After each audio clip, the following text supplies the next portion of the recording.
Good evening and thank you for watching the news here on Times TV with me, Jawes Banda. But first, the headlines. Businessman Tom Pinganjira's fate in his bribery case set for September 10. The High Court trashes application by former Budget Director Paul Mpuyo to restart hearing of the 2.4 billion Kwacha casket case. And there was drama at Lilongwe Community Ground when only 3 unemployed teachers turned up for protests. We have these and other stories. Do stay with us.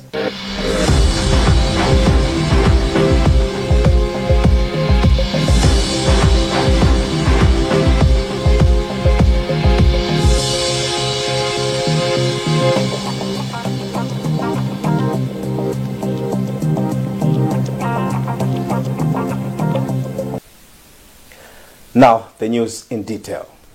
The High Court of Malawi has set September 10, 2021 for the judgment of a case involving business captain Tom Pinganjira, who is being accused of bribery.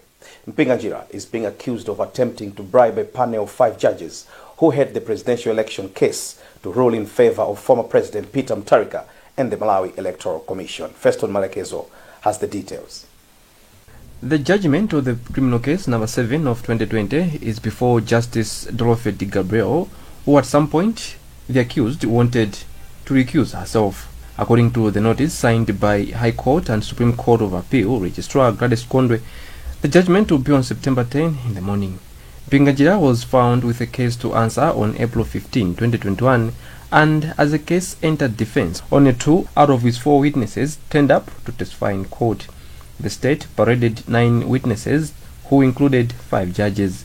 Pinganjira was arrested in January 2020 by the Anti-Corruption Bureau after Chief Justice Andrew Nyirenda complained to the Bureau that a business person and a public servant wanted to bribe the 5 judges who presided over the 2019 presidential elections case. It is alleged he attempted to induce High Court judges Mike Tembo and Hile Potani to exercise their functions corruptly by offering them 100 million kwacha to share among the judges. Still in court cases, the High Court in Lilongwe has trashed an application by former Budget Director Paul Mpuyo and 18 others to restart hearing their 2.4 billion kwacha casket case. Mpuyo wanted the court to restart hearing the case because a new judge, Ruth Chinangwa, has taken over the case from retired Judge Esme Chombo. We have a report from Wezi Gausi. Defense lawyer Paul Kurabasa made the application on August 31, 2021 at the High Court. Chinangwa dismissed the application on Tuesday. Director of Public Prosecution, DPP Stephen Kayuni, says the matter would now proceed with hearing of the remaining defense witnesses. There was an application that was made and by counsel for the accused persons, and that application to stay the criminal proceedings has been denied by the court, by the High Court. Defense lawyer Paul Kurabasa also confirmed that the application was dismissed. Well, the application has been dismissed. So we appear in court on the 10th of September. Pio was shot at the gate of his Area 43 residence in Lilongwe on September 13, 2013 during the administration of Joyce Banda. Before Chombo retired, she also threw out Pio's application for the judge to recuse herself. The new European Union ambassador to Malawi, Ronnie Skinnebash, has hailed President Lazarus Chakwera for his efforts to root out corruption in the country. Skinnebash, who replaces Sandra Paisen, was speaking at the Kamuzu Palace in Lilongwe on Tuesday when he presented his letters of credence to President Chakwera. We have details in this report by Wezi Gausi.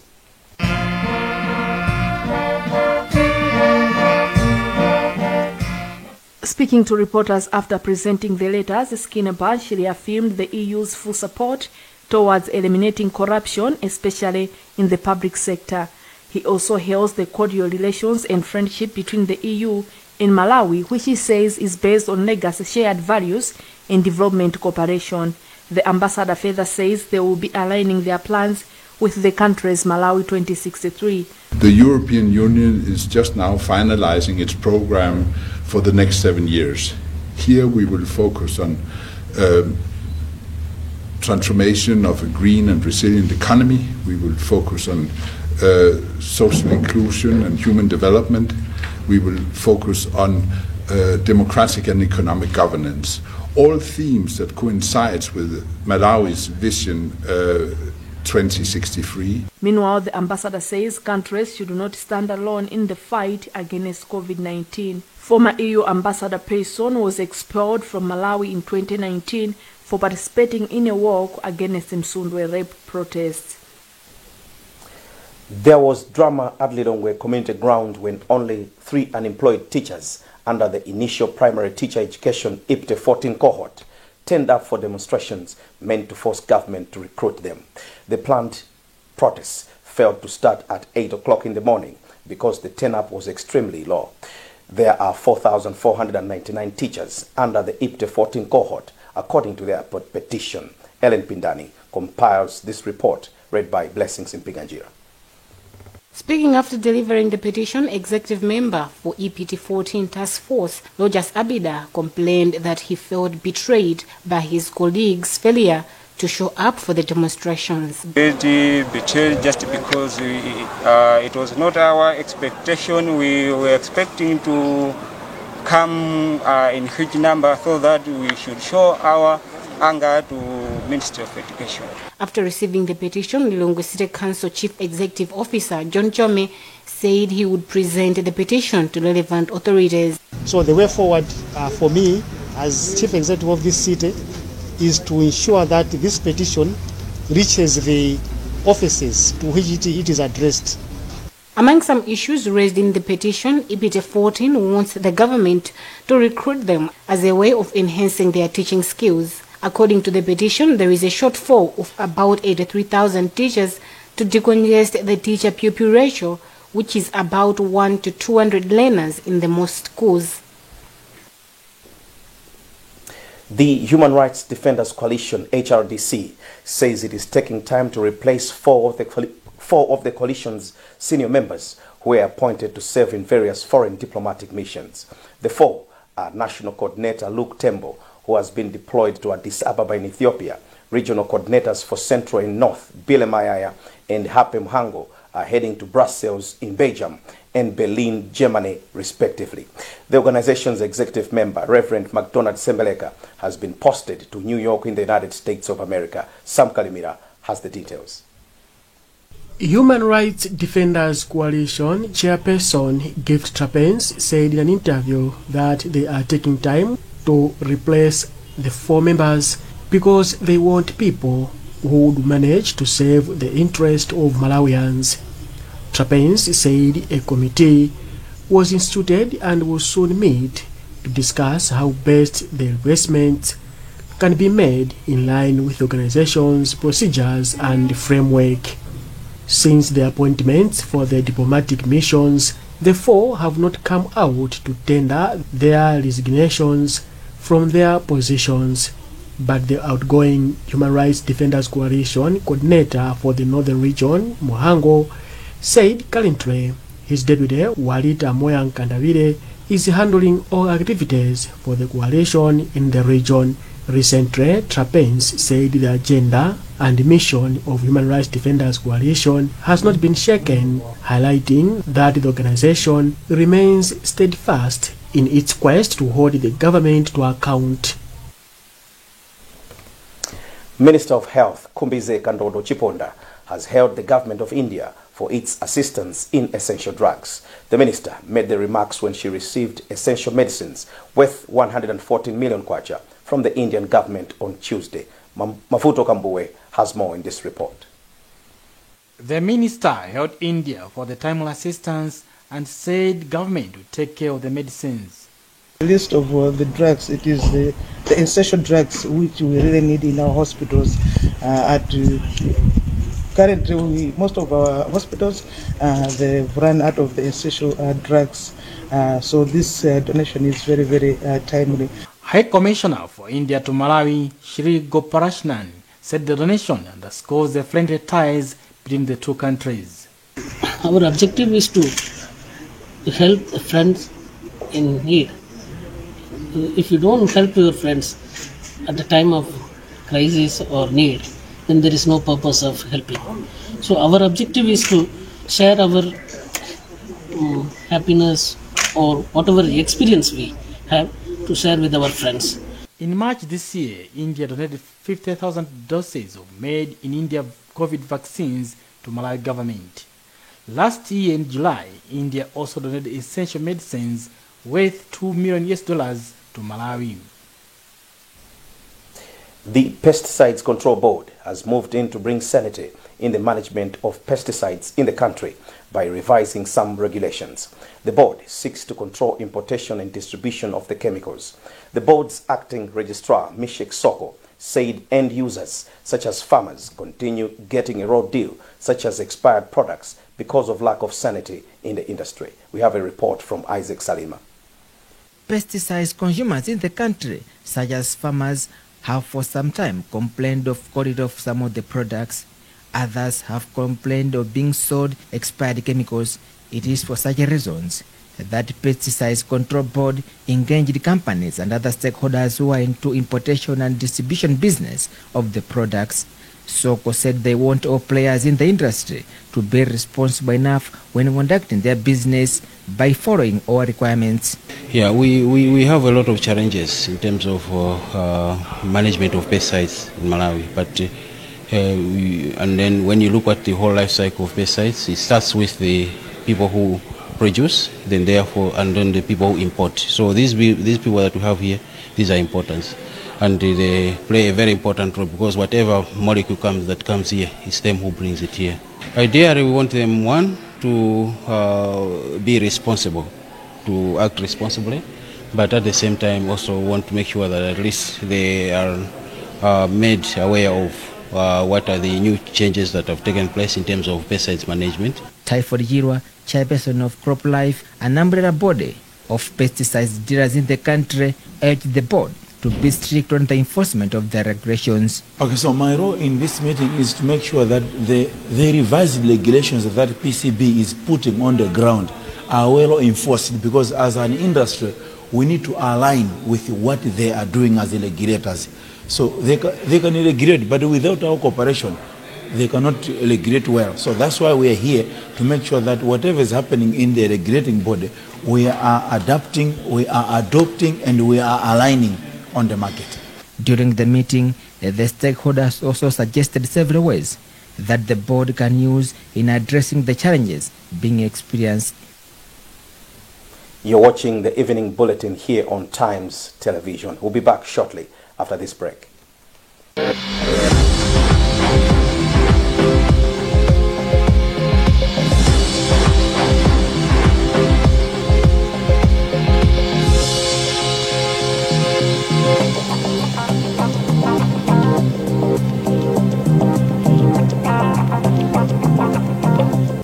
We all start differently, but we can all start with the strongest protection.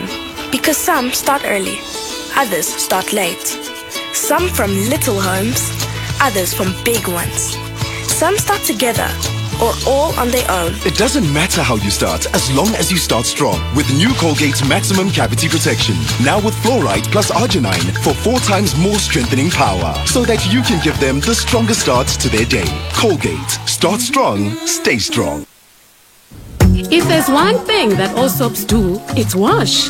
From buckets to basins, bathrooms to streams, and everything in between. All soaps wash.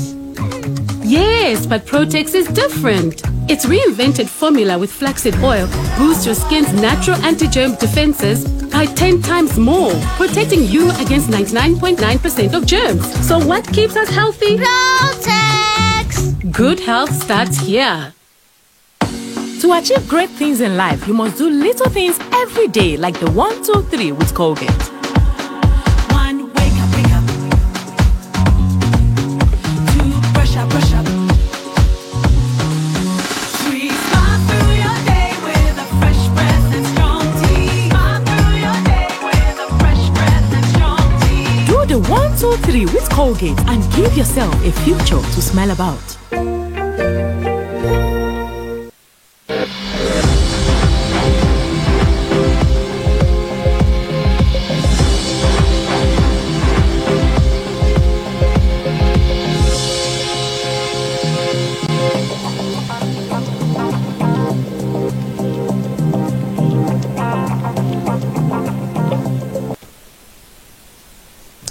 Welcome back to the news. Continuing with the bulletin, Minister of Tourism, Culture and Wildlife has disclosed that this year's World Tourism Commemoration Day is aimed at creating economic opportunities for local Malawians. The Commemoration Day falls on September 27, but the National Tourism Month runs from September 1st to 30 under the theme Tourism for Inclusive Growth. We have a report from Blessings Mpinganjira. Briefing journalists on Tuesday in Lilongwe, Minister of Tourism Michael Usi asked the industry players to introduce special package services for the locals. He said that his ministry will also engage with stakeholders to share experiences and advance government's position towards recovery program of the sector. It's shown that most Malawians do not patronize the tourist attraction areas because, number one, finances, number two, they don't know. Why? Is because we have marketed these areas using a foreign language, English, and as such many people have thought tourism is a foreign phenomenon, and this is not just an incidental kind of a pronouncement, but it has been scientifically proven. This is research based. Usi admitted that the tourism sector has been hit hard by the COVID-19 pandemic that has seen many businesses affected and the marginalized groups that depend on tourism to sustain their livelihoods. The Technical, Entrepreneurial and Vocational Education Training Authority, TVETA, has signed a 3-year Memorandum of Understanding with Small and Medium Enterprises Development Institute, SMEDI. The agreement will see 2,000 entrepreneurs trained and linked to viable businesses. The signing ceremony took place on Tuesday in Lilongwe. Rebecca Chimjeka has compiled this report, read by Wezi Gausi. Speaking at the ceremony, TVETA board chairperson Don Huayo says the MOU is a milestone that will see TVETA linking beneficiaries to business development and management services like markets and financial institutions. Well, as you know, that the government is insisting that we should reform our systems, and therefore we as players in the market need to follow that up with action. And one of the actions is to make sure that we partner with our colleagues that are also involved in something similar, so that we can then make sure that we actualize what government needs in terms of reforming all the systems that we have, because that information will lead the government somewhere in terms of reaching the goals that government has set. SMED board chairperson Temwani Smwaka says the MOU will promote entrepreneurs in Malawi. You can see the two institutions are really supposed to work together to enable SMEs establish their businesses, grow their businesses, get certified, and be able to provide both services and products to government as well as to other institutions. SMEDI and TVETA partnership is expected to providing training in businesses among the youth and women entrepreneurs. And in sports, the country's national football team, the Flames, has registered a 1-0 win over Mozambique in the 2022 Qatar World Cup qualifiers at Orlando Stadium in South Africa.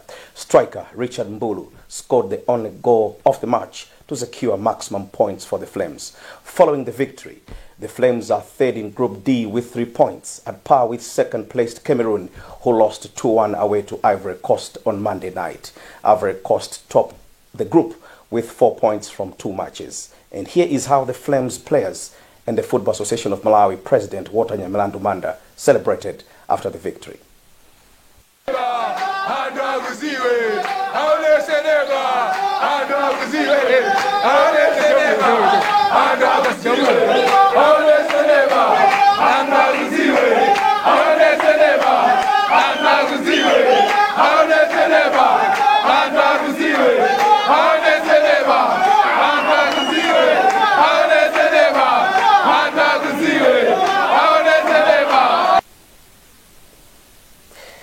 Sweet victory. You deserve the dance, lads. That's the news for now, but before we go, the headlines once again. Businessman Tomping Anjira's fate in his bribery case set for September 10. The High Court trashes application by former Budget Director Pompeo to restart hearing the 2.4 billion kwacha Cashgate case. And there was drama at Lilongwe Community Ground when only 3 unemployed teachers turned up for protest. Remember, you can get more on these and other stories by visiting our website www.times.mw, liking our Facebook page Times 360 Malawi, and following us on Twitter at Times 360 Malawi. Remember to wash your hands regularly, observe social and physical distance, and mask up. Please do stay safe. You have been with me, Jawes Banda. Goodbye.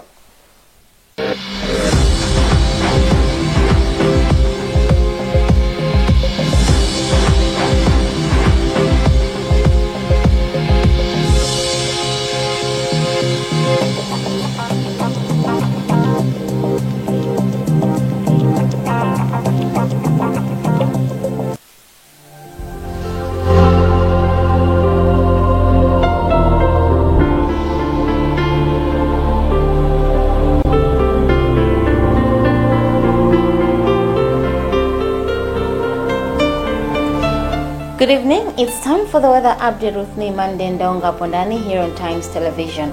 Weather forecast for tonight and tomorrow. Expect hazy and mostly sunny conditions over most areas due to the influence of the warm easterly air mass. In Shire Valley, expect mild conditions tonight and during morning. It will be very hot in the afternoon. In Southern Highlands, cool weather tonight and in the morning. Mostly sunny and hazy conditions in the afternoon. In central areas, it will be cold to cool conditions tonight and during morning, hot and hazy during the afternoon. In lakeshore areas, expect mild tonight and during morning. It will be hot in the afternoon. In the northern areas, it will be cold and partly cloudy conditions tonight and during morning. It will be partly cloudy in the afternoon. Forecast temperatures.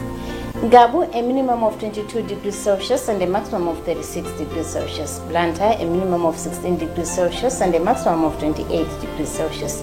Lilongwe, a minimum of 13 degrees Celsius and a maximum of 27 degrees Celsius. In Mangochi, a minimum of 20 degrees Celsius and a maximum of 33 degrees Celsius. In Mzuzu, expect a minimum of 12 degrees Celsius and a maximum of 21 degrees Celsius. Winds are light to moderate easterlies, and forecast for Thursday it will be windy and cloudy.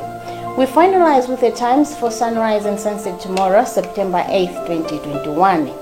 In Mzuzu, the sun will rise at 16 minutes to 6 and set at 20 minutes to 6. In Lilongwe, the sun will rise at 14 minutes to 6 and set at 20 minutes to 6. In Blantyre, the sun will rise at 18 minutes to 6 and set at 25 minutes to 6. That's the weather update. My name is Mandendonga Pondani. Have a lovely night.